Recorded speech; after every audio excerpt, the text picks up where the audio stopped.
Welcome to an updated Getting Started guide for our War Thunder Naval, specifically the Blue Water Tree.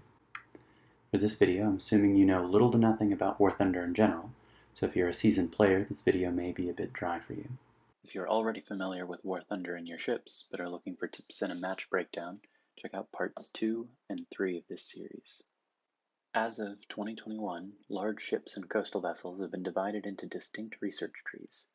These trees are further broken down by nation.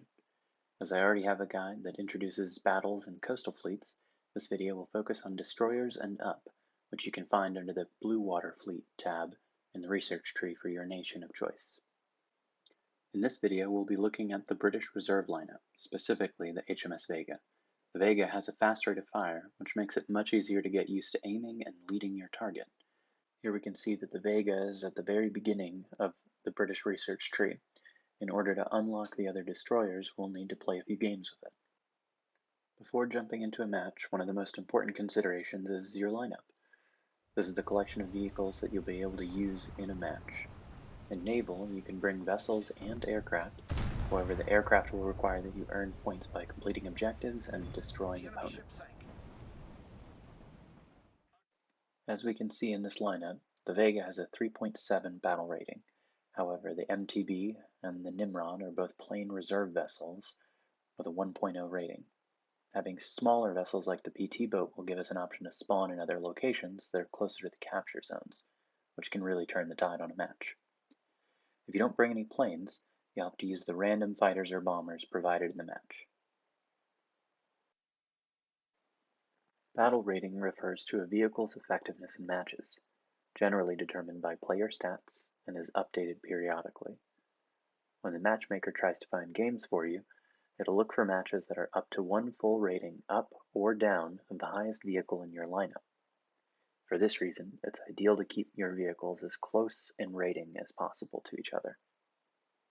Vega here doesn't have a spade watermark on it, unlike the Nimrod. I haven't fielded this vessel enough to unlock all the modifications.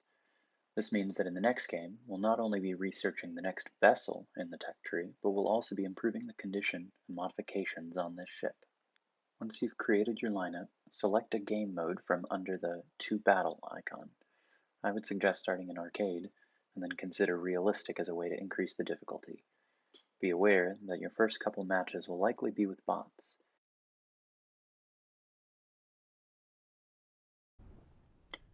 Okay, so now we've finished one of our first matches, and we're looking at the aftermath of that match. Here we'll get to see the outcome and the rewards that we earned. So we'll see, in this case, we'll happen to have gotten a trophy, which will give us a module unlocked, which is convenient. We'll also get to see how many research points and how many silver lions we earned. We'll be able to use those to buy other vessels, we'll be able to use them to purchase modules, etc. We've also gotten some awards for actions in the battle.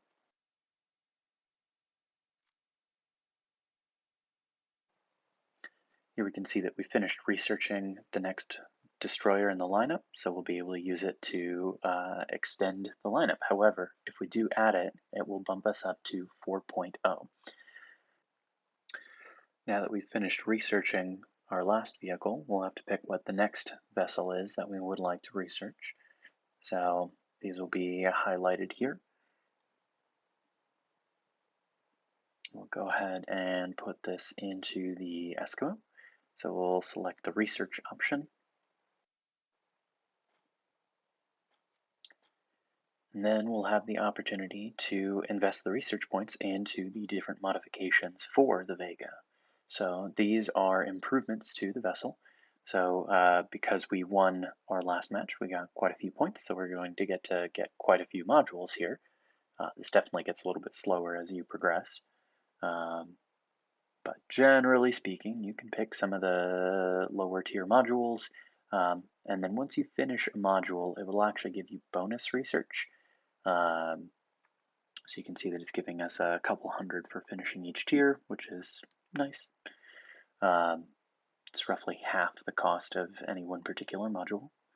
And of course, this adds up once you get to the higher tiers as well.